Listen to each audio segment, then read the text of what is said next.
Well, good mid-morning. I think it was a good thing that I had the opportunity to catch the tail end of Coach's presser. One of the things that he mentioned, with regards to just still searching for an identity for the 2025 iteration of Maryland football's team. It starts for us today when we hit the field. And our guys, they worked hard throughout the summer. We felt like we had a productive spring ball, but now, now that we've conditioned our guys on how to work, we're gonna, have the opportunity to find out, who can actually go out and give us a chance to win games. One of the things that I would say that is unique about, I guess, the landscape today with regards to our locker room here at the University of Maryland is we have a lot of guys that hadn't played a bunch of college football. And I liken it to the opportunity that I had to work for the Cleveland Browns organization in 2016, where we had 19 rookies on the active roster.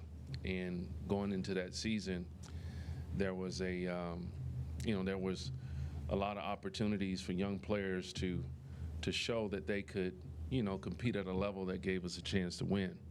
And as a coach, I learned a lot about just how to approach a situation in which you have so many unknowns. You don't have as many known commodities.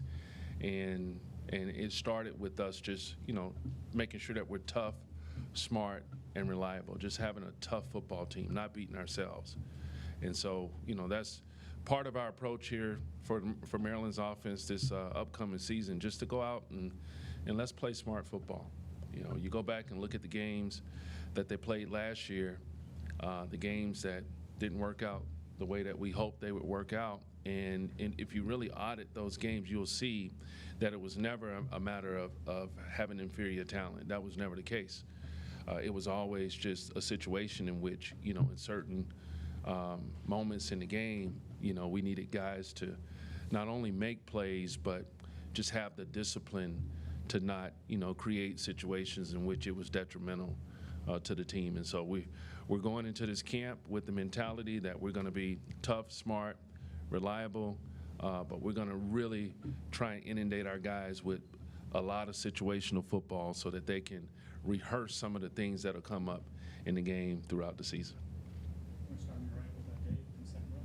Dave Preston, WTOP Radio here in Washington. The quarterback competition, what do you look for in the past? What have you looked for at a macro level, on a micro level? And what will you look for over the next month to determine who's QB1 on August 30th? Well, we're looking for just consistency in our decision-making at that position. Coach Locke's, his offenses traditionally have, had quarterbacks that have been very productive. Statistically, just running the system. It's a quarterback-friendly system. But now we have to, he would always tease me about the Battle of Gettysburg. It's what does that mean? That just means that we're going to make make a concerted effort to make sure that we complement the things that Coach Locke has always done with his passing game, with a run game that looks similar to the passing game, if that makes sense. And so the quarterback competition, I remember, talking about this on a segment of a show that I did last year when I was working with NFL Network, and somebody asked, well, what's the most important element of getting a young quarterback ready to play? You have to de-emphasize that young quarterback. And what does that mean? That just means that you got to do everything you can to keep them out of obvious passing situations, and that's what we're going to do. We're going to try and be creative in how we manage and really mitigate our early downs so that we don't end up in third and long in situations where it becomes an uphill battle for any quarterback to be successful. Hey, Pep, Gene Wong, Washington We Post. go way back. what year was that? 95? 95, 96, that's right. 1995 when I was at Kind Howard. of following that up, how excited are you to be back in the community that you know so well, you played, coached in, and the follow-up would be specifically to Malik.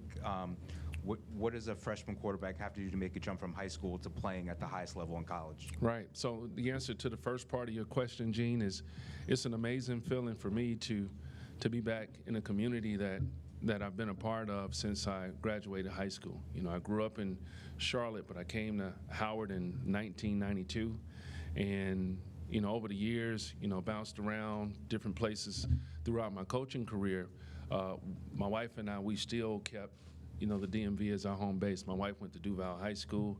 Her family's still in the Lanham area. We still have our home close to the Eastern Market, so it's really good to be back in a place, with some familiar faces, and in a community that I love so dearly. So, but for a young quarterback, as I mentioned, it's really important that they can manage the offense. You hear often, all right, when you talk about quarterback play, it's almost it seems that it's a negative at times when you talk about a quarterback being a game manager. For us, that's not the case, because we have a really good stable of running backs. We feel like our tight end group is dynamic in a lot of different ways, and our offensive line, even though we have quite a few guys that hadn't played beside each other in games, we feel like the way that they're working, they're trending in the right direction. They're going to give us an opportunity to be able to be multi-dimensional in our attack, be able to run the football, protect the quarterback, and ultimately give us a chance to win games when it matters most.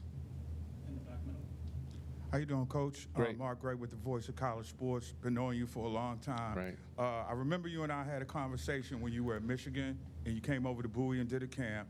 And one of your big things was the ability to recruit the state of Maryland.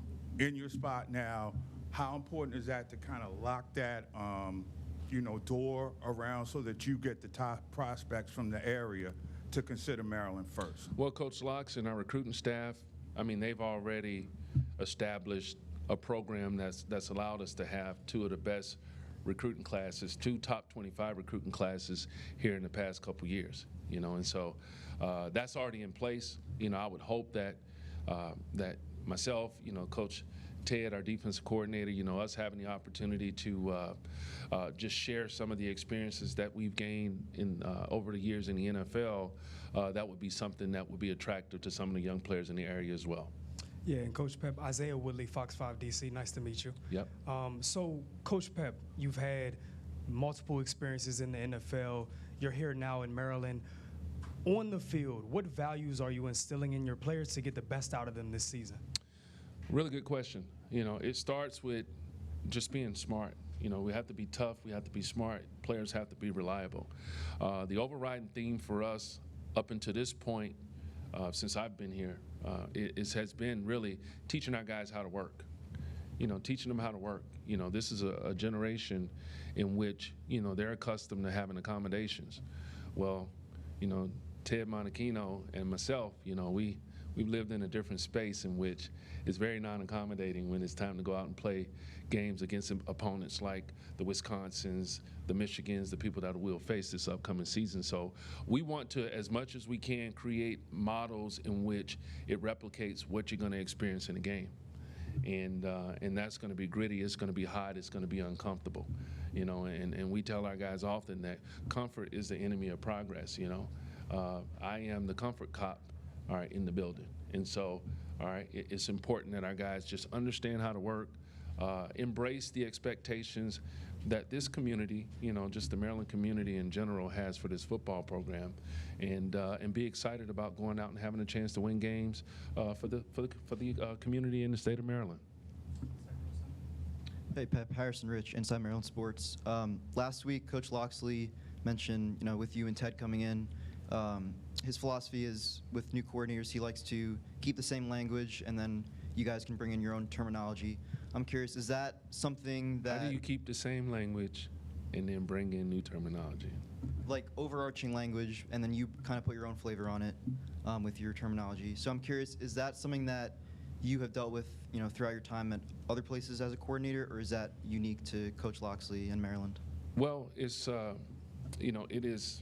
it's very much collaborative, but I mean we start with whatever it is that Coach Locks wants, and so yes, the language is the University of Maryland's football team's language that we're using. And the offensive line room, Coach Locks talked a lot about that being kind of more inexperienced last year, one of the groups that needed some more work. How do you feel like the additions that you made and with the development of the young guys, how that group is coming along? Well, we can't teach experience, so we're accruing experience as we go. We're excited about getting on the field later on this afternoon, but for considering where we started back in February, January, whenever it was that we started our off-season program, up until this point, our guys are definitely trending in the right direction, and I'm talking specifically the offensive line group. Hey, Pep. George Gerbo, Washington Times. Yeah. Coach Locks has mentioned the Gettysburg thing too many times for me to not follow up. Are you a Civil War buff? Do you take elements of strategy? What kind of goes into your interest in that? Back when Coach was at Bama, I was at Michigan at the time. Our formula for winning at Michigan, because of the climate, for one, but it was more so the mentality of our head coach. Jim Harbaugh was, hey, we want to come out and just run the football down people's throat, and multiple tight ends. There were times when a receiver didn't touch a field, throughout a whole series, and so he would call and be like, man, that was boring. That was hard to watch. But we won the game, right? And so when he alludes to the Battle of Gettysburg, it's just more so just the different ways that in our past as an offensive staff, myself, Coach Robo, Hal Hunter, we embrace the physical nature of playing the game. We're not, and I shouldn't say that. I've been in situations where we didn't have multiple tight ends. We had to, use 11 personnel a ton, and we've had to adjust. So it's just, as I mentioned, we're going to collaborate. It's a collaborative effort. We're going to use our players. We're going to use our players to the best of our ability. We're going to put them in a position to be successful, whatever it takes. And on quarterbacks, without mentioning names or doing direct comparison, you have an extensive experience, of course, in coaching the position. In your eyes, looking at those guys in this locker room, can you see or are reminded of guys you have coached in the past and see some traits of guys that have been successful, whether it's at the college or NFL level, in these guys in your Maryland room? Well, give me a couple weeks, and I think I can, give you a better assessment of the group. Not that we haven't had exposure to our guys in the spring. Don't get me wrong. Our guys, they work their tails off to be able to go out and actually perform fairly well in the spring game. But now that we're going into camp, I feel like, we're going to see more from our defense, and we're going to have more game situations. There's more continuity amongst the personnel that we have on the offensive side of the ball.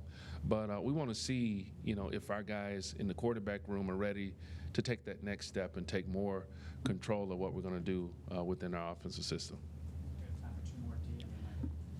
Coach, I want to go back. That's D Love Sports here. I want to go back to the recruiting part, recruiting in the state of Maryland. Right. How beneficial, I should say, is it to have multiple guys from multiple high schools on the same team? Well, it depends. It depends on the caliber of the player. I think it has more to do with, all right, just can those players at whichever high school come in and compete, all right, and earn an opportunity to play for the Terps and ultimately go out on the field and give us a chance to win games.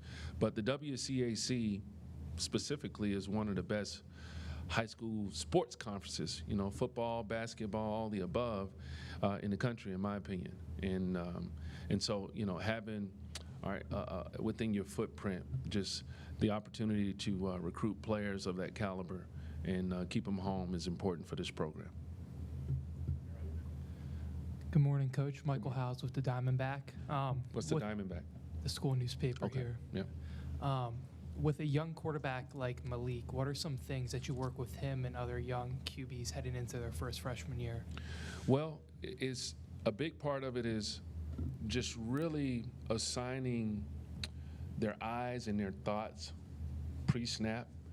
We like to tell our quarterbacks, when they see a little, they see a lot. When they see a lot, they don't see anything, you know. And so just having a pre-snap routine, you know, that's going to ultimately help him to accelerate his process of elimination, all right before the ball is snapped. And then the other part of it is that post-snap recognition. So a big part of acclimating any quarterback, especially, you know, quarterbacks that are transitioning from high school to college or college to the NFL, is just making sure that they're not distracted by all the possibilities, all the variables that can ultimately stymie a quarterback and cause them to be hesitant. And then what's it been like to be working with your son and seeing Jackson around the building? You know, for me, it's been a true blessing because in this profession, you know, we spend a lot of time at work. And so I would say that since I've been here over the past 6 months, I've probably seen him more than I had in the past 18 years of his life. And that was a big part of why I decided to you know, take advantage of the opportunity that Coach Locks gave me. It's just a unique time in my life and my family. My oldest daughter is going to GW. She's back in town. My youngest daughter is going to be at Bullis. And so having my entire family back here in an environment where my wife's family is established and not far from my family in the Carolinas was really important for us when we decided to move back to College Park. Thank you. Thank you, Coach. We appreciate your time. Thank you.